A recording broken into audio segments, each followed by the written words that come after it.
Milan, today we will do example 3, and I'll be focusing on reconciliation between profit before taxation and cash generated from operations where interest is not capitalized.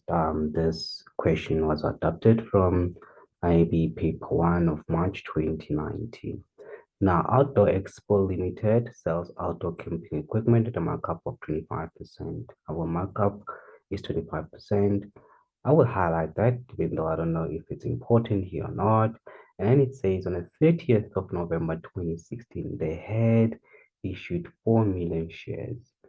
On the 1st of December 2017, they issued a further 400,000 shares. Okay.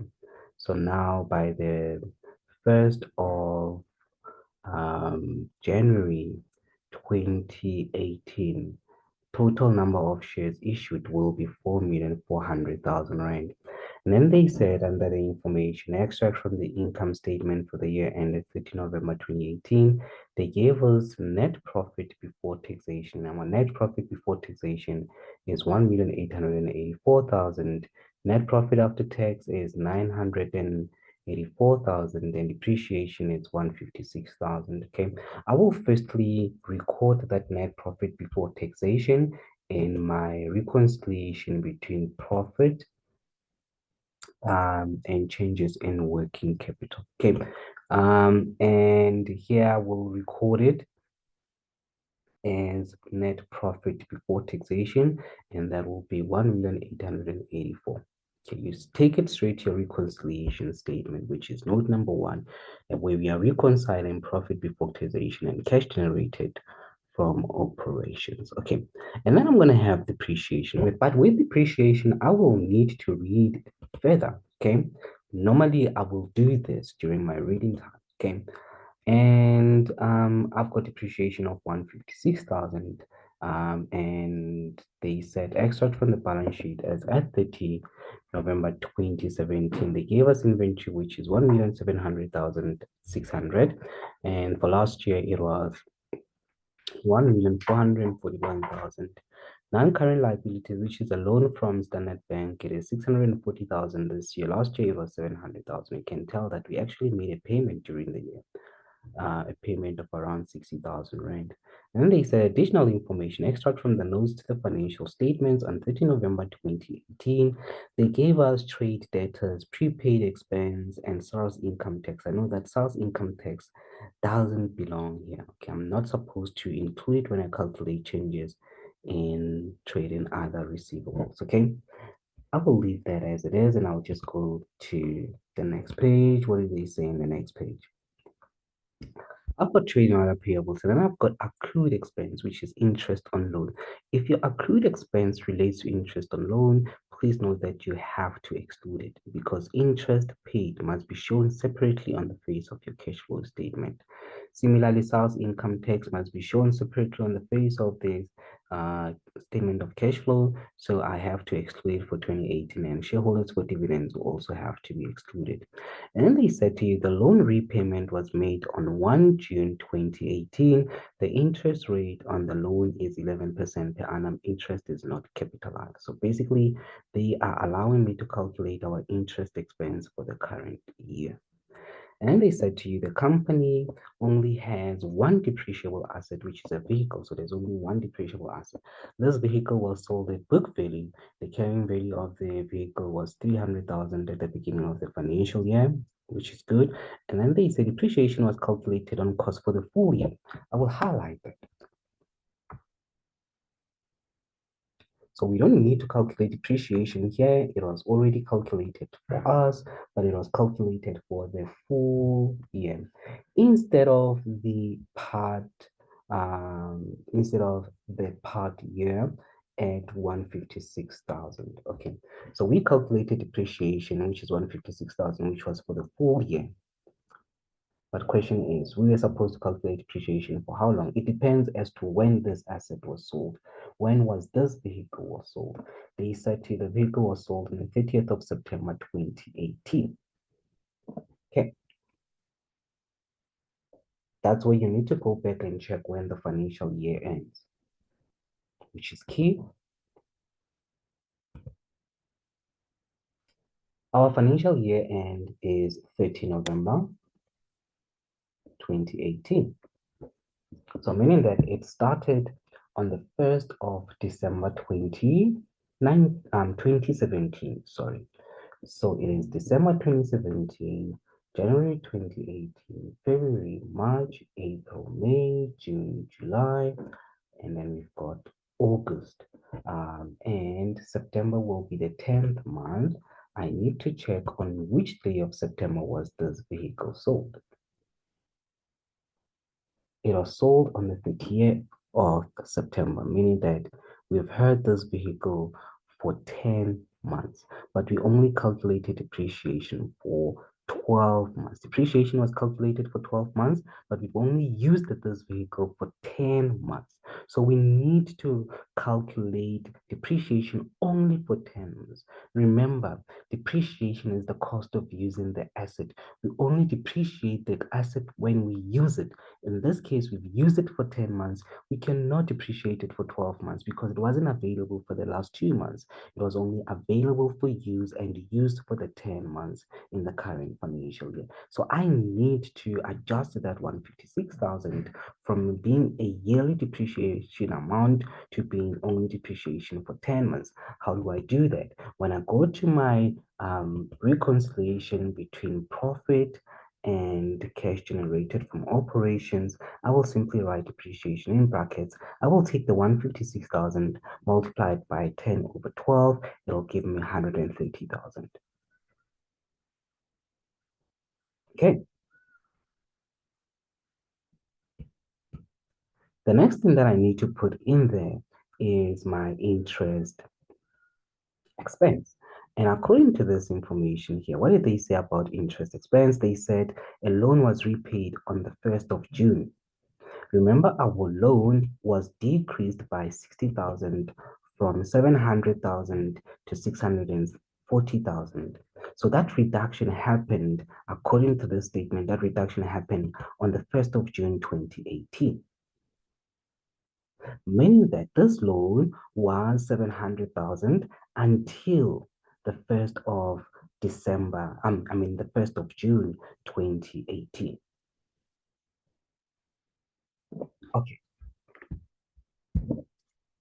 this is what I'm going to do. I'm going to write my financial year.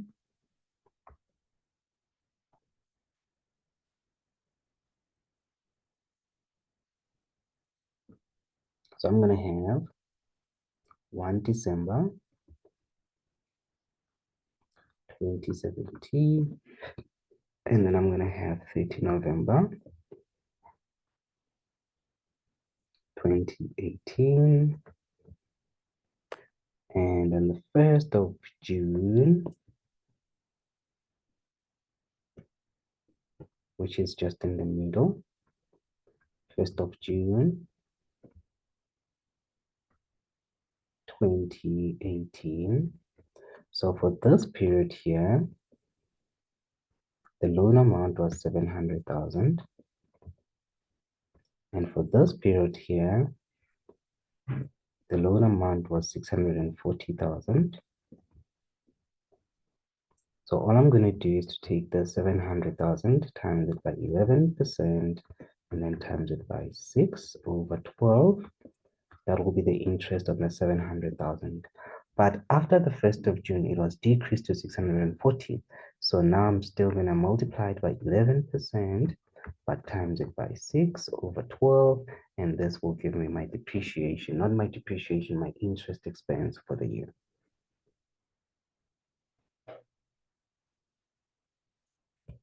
How do I record that? I will simply write interest expense here.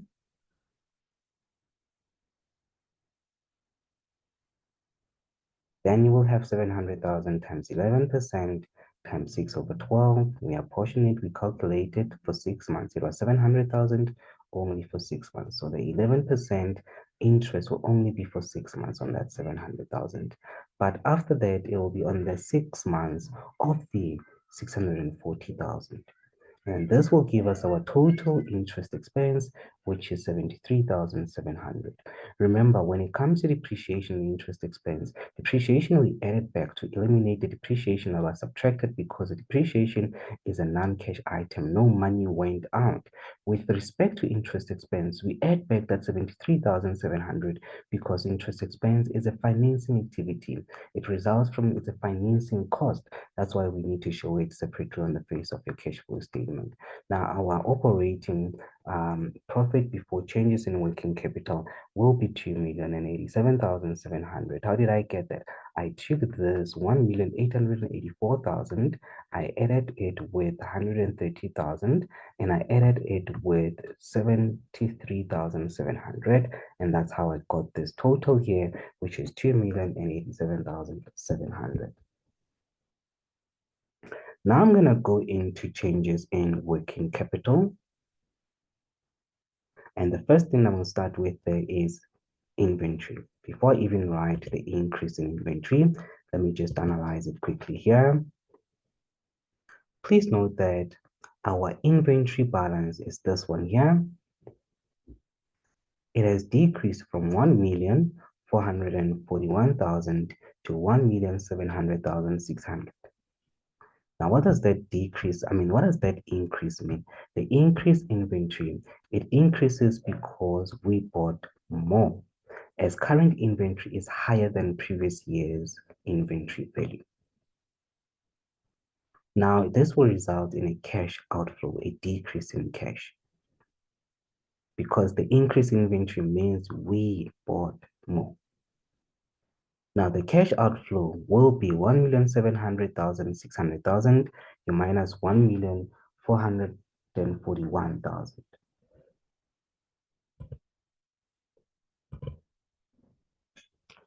All right. So obviously we said here the difference will be what we call a cash outflow. We're gonna take it straight to inventory in our note to the cash flow statement. We will have increase in inventory as I've said, and we will take 1,700,600 minus 1,441,000. The increase in inventory results in a cash outflow. So the difference will be a cash outflow. We are going to put it in brackets, which will be 259,600. The next one will be trade and other receivables. Let's analyze trade and other receivables. In trade and other receivables, we need to subtract sales income tax. We need to exclude it. Only sales income tax must be excluded because this tells us how much tax we need to pay to SARS, and that is very material. We need to make sure that we make enough tax payments to SARS. And for disclosure requirements, that information must be disclosed separately because it's very, very important. Now we exclude sales income tax because it will be disclosed separately on the face of the cash flow statement. Just like I have highlighted there. When I exclude it, my totals will change. All I did was just to change last year's total, which was 2017 total. That is the only time we had sales income tax, meaning that sales was owing us 4,400. Now, what did I do to get that 1,120,000? I simply took 1,124,400. You minus 4,400. It'll give you 1,120,000. When you look at this difference, it says that our trade and other receivables have actually decreased. And a decrease in trade and other receivables is a cash inflow. That is because this year's current balance of trade and other receivables is less than last year's balance, which was 1,120,000. This is a cash inflow, as it means that our debtors paid us. From last year to this year, they actually paid us. The reduction in trade and other receivables represents a reduction of how much is being owed to us. And cash wise, the reduction of what has been owed to us is a cash inflow. So the cash inflow will simply find the difference between 1,120,000 and that 960,000.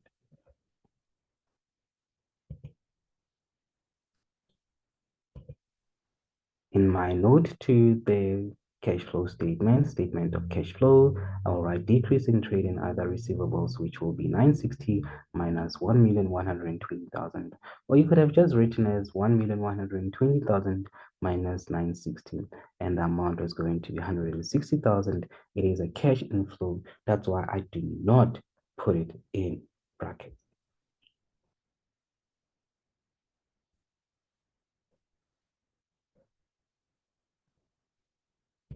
Let's go to trade and other payables. In trade and other payables, as I've said, we need to exclude accrued expense, which is interest on loan, sales income tax, and shareholders for dividends. We need to exclude accrued interest only if it relates to interest on loan. Otherwise, we don't exclude it. We only exclude it if it relates to interest on loan. And I'm simply emphasizing that. The reason why we exclude those that I've just emphasized is because they will be shown separately on the face of the cash flow statement.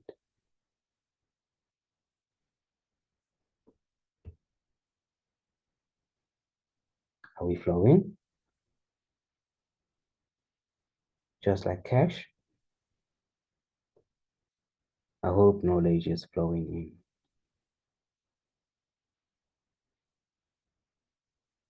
We'll see with the statement of results later on this year if knowledge was flowing in or flowing out. And if it is flowing in, soon enough it will result in a cash inflow. Okay, you'll be living your dreams. Okay.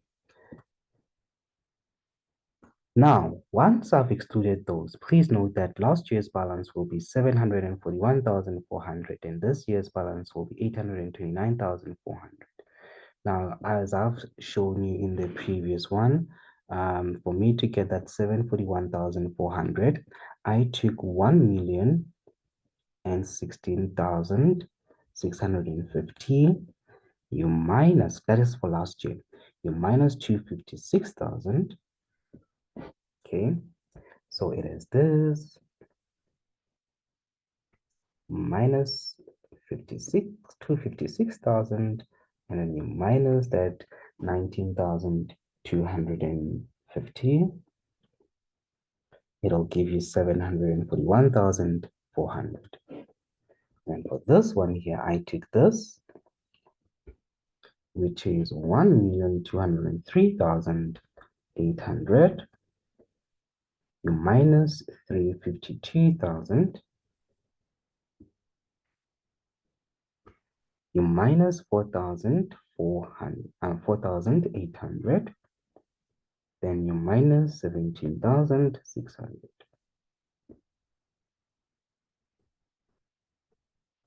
And it'll give us that 829,400.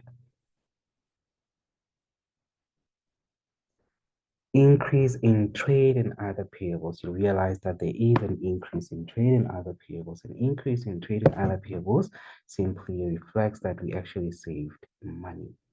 And when we saved money, we didn't repay our current liabilities. So an increase in trade and other payables results in a cash inflow because it means we are saving cash whenever we buy on credit. How do we record this?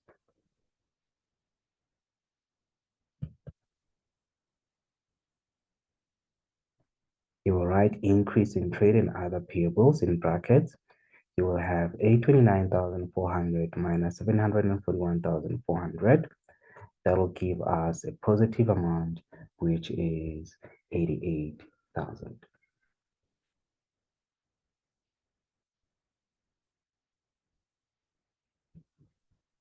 Then you are simply going to work out your changes in working capital by adding everything that is inside that blue box.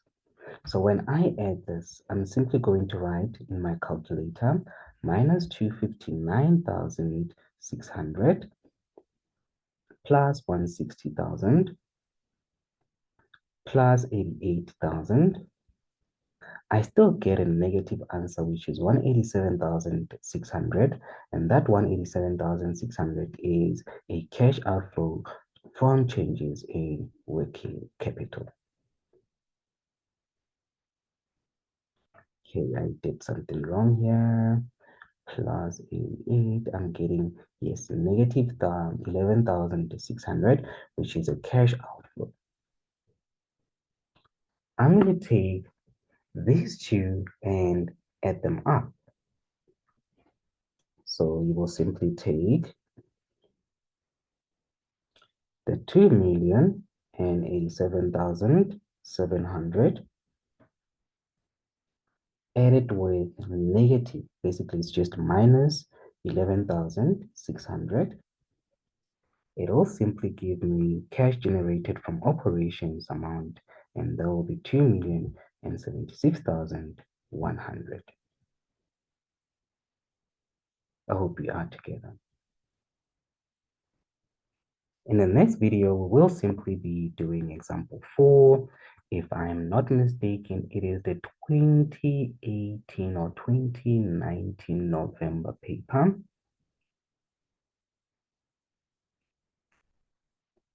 From the IB, that is. Please try this one out.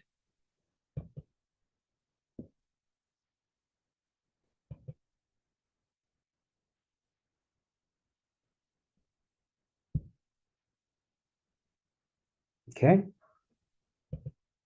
Use that information to complete this.